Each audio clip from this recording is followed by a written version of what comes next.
Now, as gunshots echo across the wind-swept, snow-covered reaches of the wild Northwest, Quaker puffed wheat and Quaker puffed rice, the breakfast cereal shot from guns, present the challenge of the Yukon.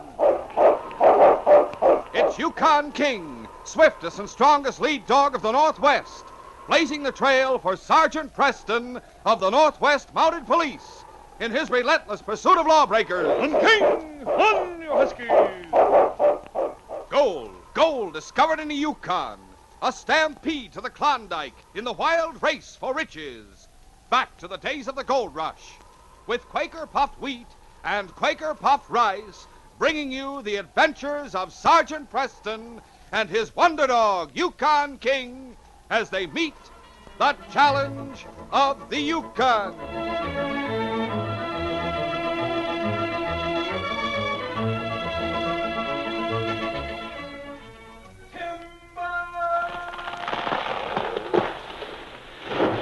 Wow, there goes another mighty tree for those rugged lumberjacks to haul down Sergeant Preston's Yukon Trail. Just think if you were a lumberjack, what stamina it would take, what good, nourishing breakfast you'd eat. Start now to build up your stamina with breakfasts that always include a heaping bowl full of Quaker puffed wheat or Quaker puffed rice, topped with milk or cream and fruit. Remember, wheat or rice shot from guns gives you added food values of restored natural grain amounts of vitamin B1, niacin, and iron. And delicious, taste 'em. You just can't beat Quaker puffed rice or Quaker puffed wheat.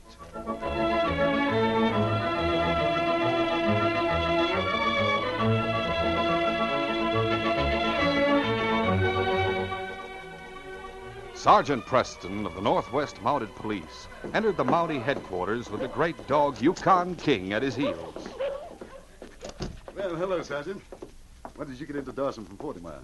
About an hour ago, Jim. Got here just in time to put up your dog team for the season, too, I guess, huh? Yes, the thaw came just about the time I left up there. Having an early spring this year. I'll be glad to get back in the saddle for a change. Is the inspector in his office? Yes, he's been waiting for you. It must be something important. He went to telegraph you. Right, I'll go on in. Wait here, King. Come in. Morning, Inspector. Oh, good morning. You made good time, Sergeant. Sit down. Thank you, sir. Your message said to hurry back for a special assignment. That's right. I want you to start for Selkirk at once, Sergeant. Yes, sir. There have been several robberies in and around Selkirk. The most recent was a robbery at the express office, resulting in the murder of the night express clerk. I see. Constable Collins' report from Selkirk states that a small gang is responsible, but he's made no headway in running them down. He's asked for help, and particularly requested that you be sent. I'll leave for Selkirk within the hour, Inspector. Good. You'll take King with you, of course. Well, that's right. I'd have a hard time getting away without him, I'm afraid. I wouldn't want to be the one to try to hold him while you rode away. I'll telegraph the constable that you're on the way, Sergeant. I'll make the best time possible on the trip, sir. I'm sure you will. And I hope I won't have to wait long to hear that the guilty men have been taken into custody. Goodbye, and good luck, Sergeant. Goodbye, Inspector. The ride to Selkirk from Dawson City was a long and tedious one, since the condition of the trail following the thaw was slushy and tended to hold the Mounties' horse to a slow pace. But finally, Sergeant Preston reined to a halt in front of the constable's office. Oh, Blackie. Steady, fella. Come along, King. Go on in, boy. Sergeant Preston. Hey, I'm sure glad to see you and King. Hello, Tom. We're glad to get here. Trail's better now, but it was in rather bad condition when we started. I can imagine. The inspector told me you were having trouble, Tom. Oh, trouble's right. About a month ago, a trapper came to town. Got cash for his furs and set out for Whitehorse. He hadn't gone far when he was overtaken by another dog sled. As they stopped alongside, he barely had time to notice that one of them rode the runners while there were two riding the sled. Because of their parka hoods and bandanas covering part of their faces, all he could see were their eyes. He was startled to see guns in the hands of the two on the sled. Hold up, eh? Yes. The man riding the runners stepped up to him without a word and slugged him on the head with a gun butt. When he came to, they were gone, and so was his cash. Came back here, reported the robbery. Meantime, it began to snow, and the trail of the crooks was covered. It was a bad break, Tom. I know. And a short time later, a prospector was in town after he'd made a strike at his claim. Carried quite a bit of gold, talked freely of having more at his cabin. At night, just as he entered his cabin, he was struck down in the dark. Got any clues that time? No. Got to town the next morning. Said his cabin was a shambles inside and all his gold gone. I went out there, but others had traveled the trail that morning, and it wasn't possible to pick up the trail of the crooks. What makes you think there was more than one crook that time? There were 3 sets of footprints along the side of the cabin to the window. That's how they got in. It could have been the same 3. That's right. Then, just before the thaw came, the express office was robbed. They got a payroll shipment that was to go out the next morning to Beaver Creek Mining Company. They shot the clerk. The inspector told me the night express clerk had been murdered. Find anything that might help? I did find something, but it's no help. You see, the clerk slumped over his desk when he was shot. Guess the crooks left him for dead, and evidently after they'd gone, he had enough life in him to try to print a message. I have it here. Letters are mighty shaky looking. It's easy to make out the words he managed to put down. What's it say? It says 3 of them. The leader may be. That's as far as he got. 3 of them, the later may be. Huh. Let me see that, will you? Sure, here it is. Thanks. Letters sort of run together toward the end. Yes. Guess he was failing fast, poor chap. Evidently, he thought he recognized the leader. Too bad he didn't get a chance to put down the name he had in mind. I'll keep this a while, Tom. I want to study it. That's all right. I've stared at it until I'm blue in the face almost. This note's the only clue? Yes. Crime wasn't discovered for hours. Any trail they might have left in the street was wiped out by people going back and forth. Wish we'd been here when it happened. King could have picked up their scent. I know. And, of course, a lot of people have gone in and out of the express office since then. Let's go to the cafe. Jim Hollis, the owner, may recall some strangers that were here during those robberies. Jim Hollis sold out after you left for Dawson last fall, Sergeant. Oh? The new owner's mighty friendly. He'll give us any help she can. She? Yeah, she's a widow, Mrs. Evans. About 30 or so. Rather rough-mannered, but not bad-looking. Very pleasant to talk to. All right, then. Let's go talk to Mrs. Evans. Come on, King. A short time later, the 2 Mounties and King entered the cafe.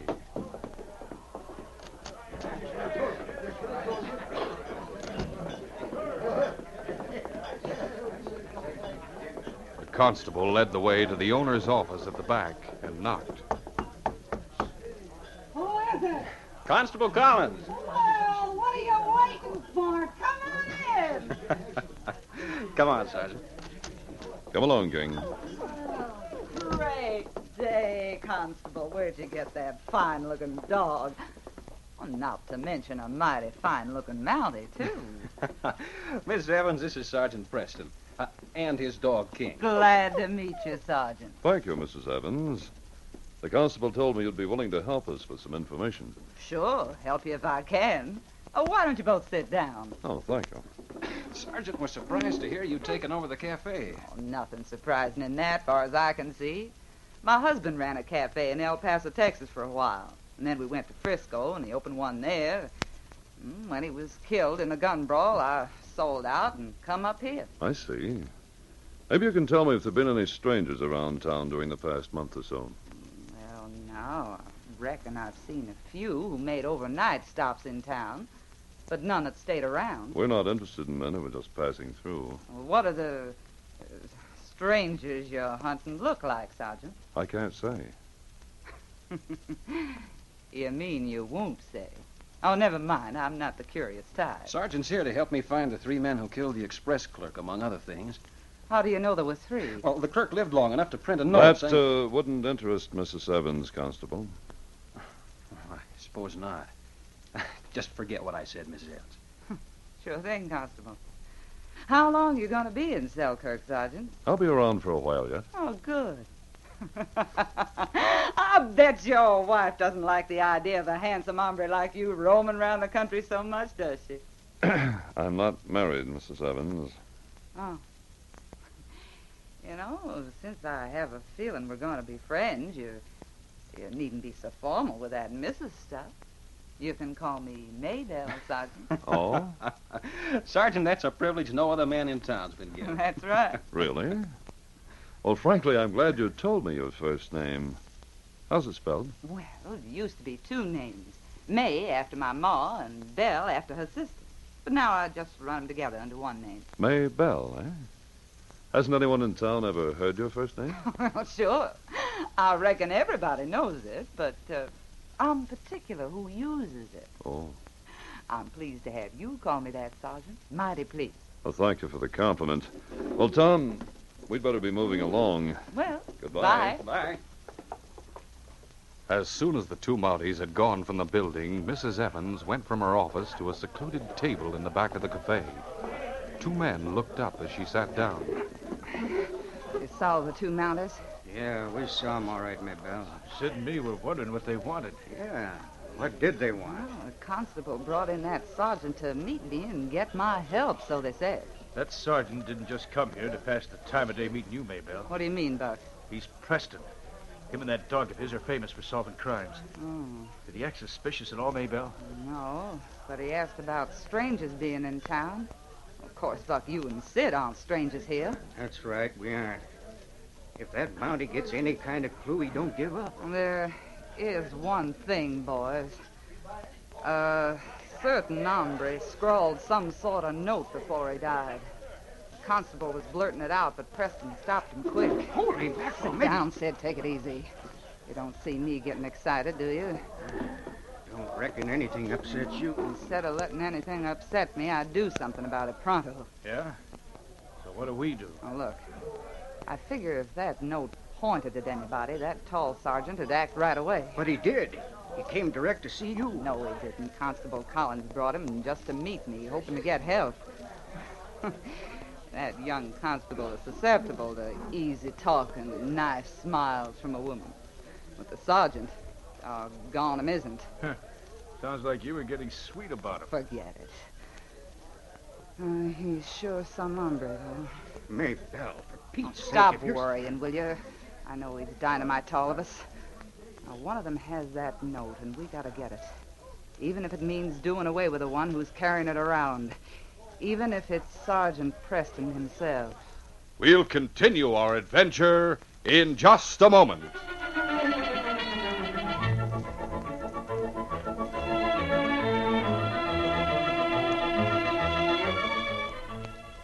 You know, fellas and girls, now that April's here, it's getting to feel sort of springy. And I was thinking, say, as a matter of fact, let's open the window and enjoy that balmy breeze, huh? Ah, well, good heavens, look what just flew in. It has wings, but it isn't a bird. It's a little creature, a sprightly-looking little fellow. You hit it right. I'm a wood sprite. Well, you must be the fellow that goes around in the spring opening the leaf buds and spring flowers. But what are you doing here? I had an idea about Quaker puffed wheat and Quaker puffed rice. Oh, you're interested in the breakfast cereal shot from guns. You bet I am. I eat a big bowlful every morning. Spring, summer, fall, and winter. Say, Mr. Wood Sprite, you must go for wheat or rice shot from guns. Nothing better. Good for you, too. Especially for a busy fella like me. You mean because Quaker puffed wheat and Quaker puffed rice are nourishing and furnish extra food values of restored natural grain amounts of vitamin B1, niacin, and iron. Right. Say, what was that idea of yours? It's a spring breakfast treat. You put Quaker puffed wheat and Quaker puffed rice together in a cereal dish. Separate the two with fruit, add milk or cream, and Say, there's a spring breakfast dish that opens up the taste buds. Why don't you fellas and girls try it real soon? And don't forget, Quaker puffed wheat and Quaker puffed rice are shot from guns to make 'em crisp and tender. Yes, these king-size premium grains are actually exploded up to 8 times normal size to make 'em bigger and better tasting. Ask Mom right now to order delicious, nourishing Quaker puffed wheat and Quaker puffed rice. The original crisp, fresh wheat or rice shot from guns comes only in the big Quaker red and blue package with a sealed inner lining in order to doubly protect the flavor and crispness until it hits your table. That's why Quaker puffed wheat or Quaker puffed rice is never sold in bags or bulk. Ask Mom to please get both delicious kinds pronto.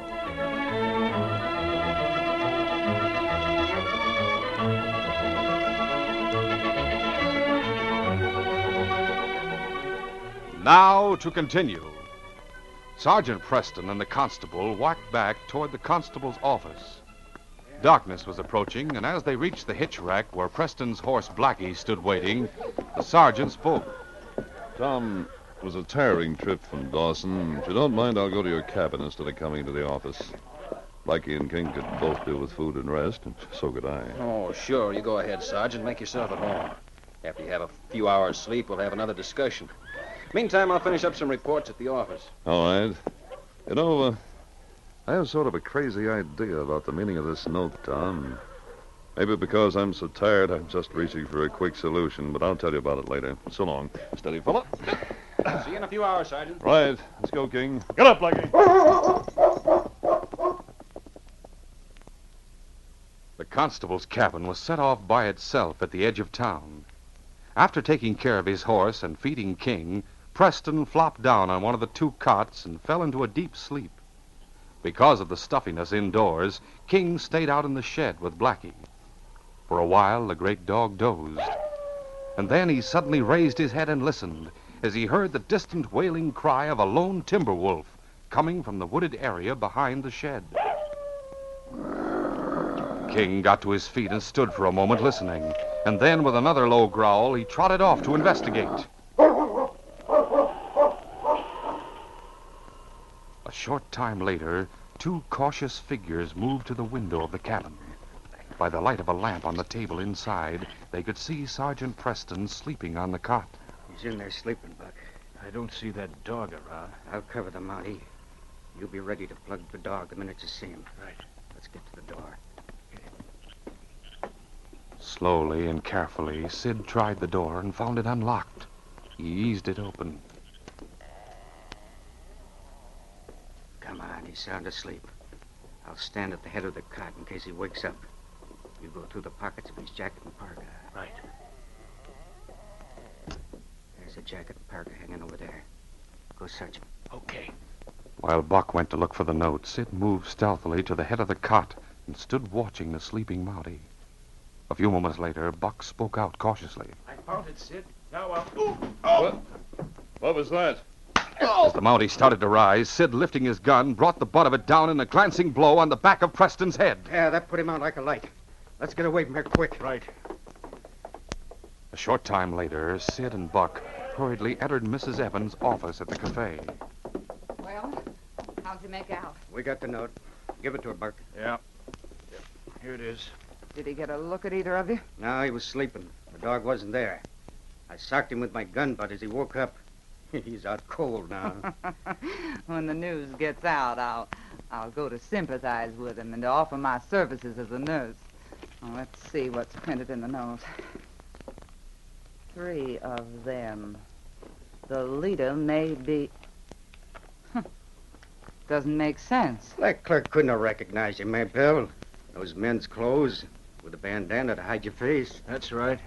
He had an idea that maybe the leader was someone he knew, that's all. Well, it's a good thing there are steps from this office to the upstairs. You won't have to go out front. Now, both of you better go up to your room and stay there in case the constable comes asking questions in the cafe later. Yeah, one of us might make a slip. We're there in the cafe and he does come in. I don't think the sergeant will be around for a day or two after Sarky got him. You didn't kill him, did you? I don't think so. What if we did? Nobody could prove anything against us. Well, let's go, Buck. Right. Stay up in the room the rest of the evening. About half an hour later, Sergeant Preston was aroused into consciousness by the sound of the great dog King barking and scratching at the door. No. Oh, my head. Slowly, the Mountie sat up and then staggered to the door.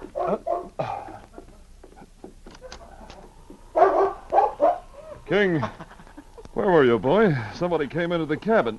Oh, I have to sit down a minute.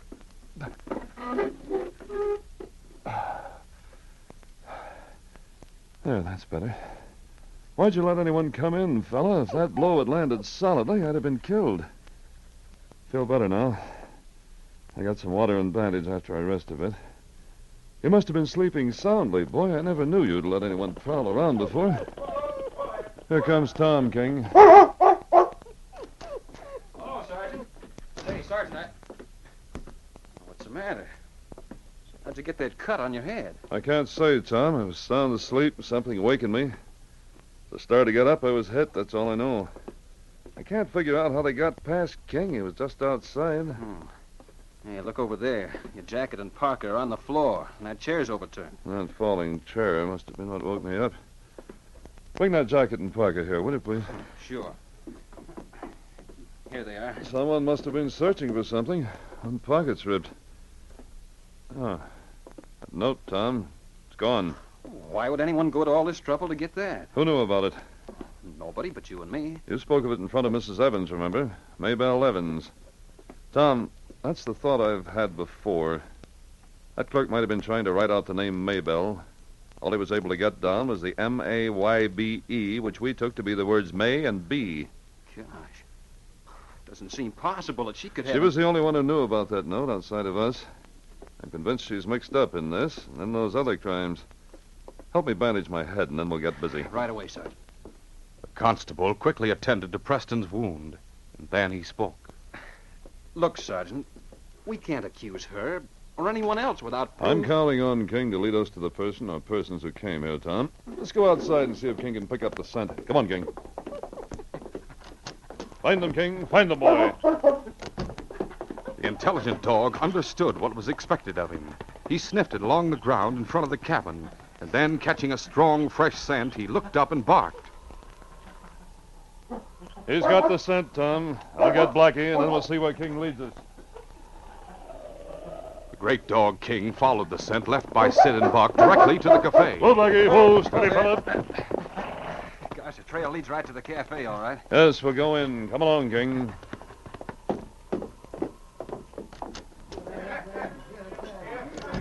King was momentarily puzzled by the many men in the cafe. But after sniffing around, he finally stopped at the office door and whined. Oh, Mrs. Evans' office. Let's go in. What? Well, didn't expect to see you both back so soon. Why, say, what happened to your head, Sergeant? Can't you guess? Nope. Never was good at guessing. Hey, what's that dog standing at the foot of the stairs whining for? Maybe he's telling us we'll be interested in the upstairs, Maybelle. We'll look around up there. No, you won't. Hold it, Maybelle. Don't open that door. Oh, now. Now, look here, Sergeant.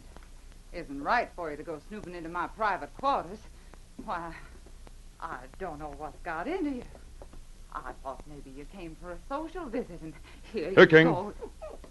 Come from behind the desk, Maybelle, and sit in this chair. Great day, what is this? Tom, I thought you were a good friend of mine. Why do you let this Mountie pull a gun on me a lady? I said come and sit down, Maybelle. All right, I'm set. I was sort of hoping you and me could become close friends, Sergeant. In fact... Save your breath, Maybelle. Watch her, King. Hey, don't let him hurt me. You'll be all right if you don't move or call out. Let's go, Tom. Right. Be quiet going up the stairs.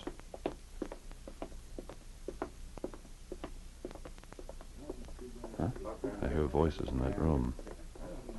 For a moment, the two Mounties stood close to the door, listening. Maybelle didn't mind having a fist right next to that crazy note. Yeah. Now we've got to be stuck up here, Buck. Well, she's got the note now, and if this got to be satisfied. Two of them. Those are our men. Have your gun ready, Tom. I'm ready. Now, let's go in and Fast. Right.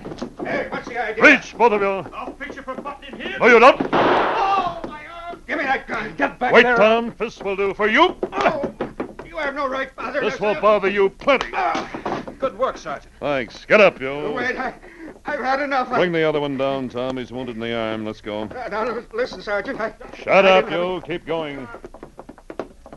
Maybelle, what's all this about? Don't worry, Sid. We have our lawful rights. They have nothing against either of you. Oh, yes, we have. Keep them covered, Tom. I'll look in this desk. Here's the note they took. Some pokes of gold. Also an empty canvas sack. Those are pokes of gold taken from the express office, all right, Sergeant. And each poke has the owner's name on it.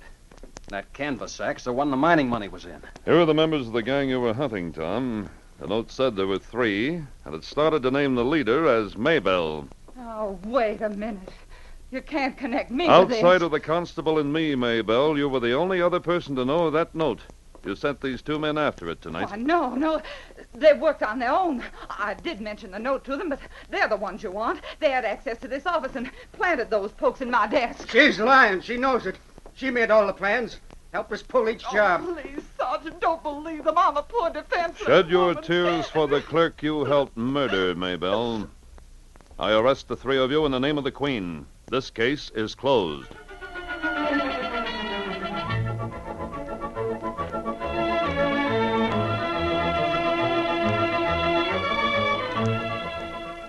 In just a moment, Sergeant Preston will give you a preview of Wednesday's adventure.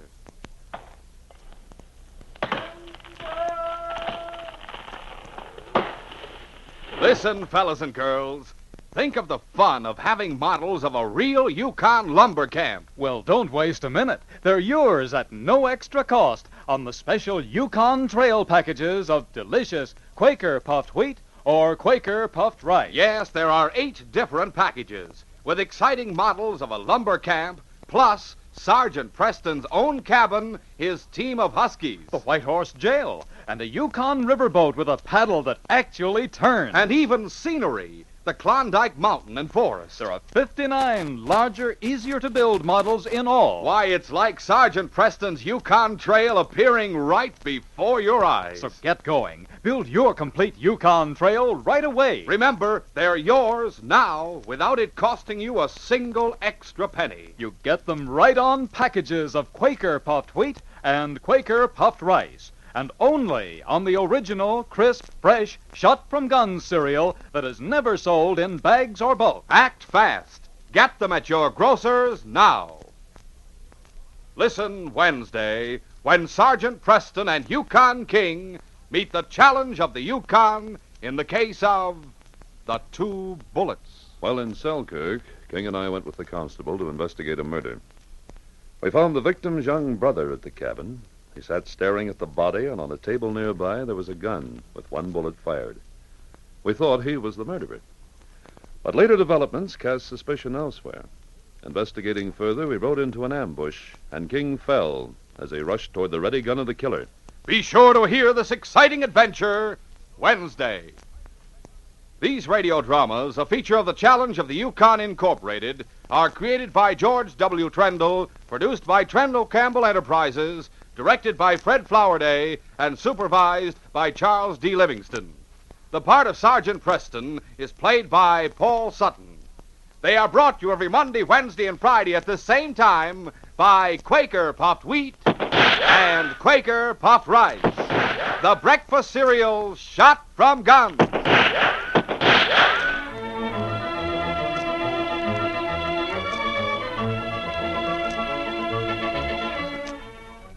Your best bet for hot breakfast is Quaker Oats. The giant of the cereals is Quaker Oats. Delicious, nutritious, makes you feel ambitious. The giant of the cereals is Quaker Oats. Yes, if you want to be a star in sports and school activities, make your hot cereal Quaker Oats. 'Cause Quaker Oats helps grow the stars of the future. You get more growth, more endurance from oatmeal than from any other whole grain cereal. Remember, Quaker and Mother's Oats are the same.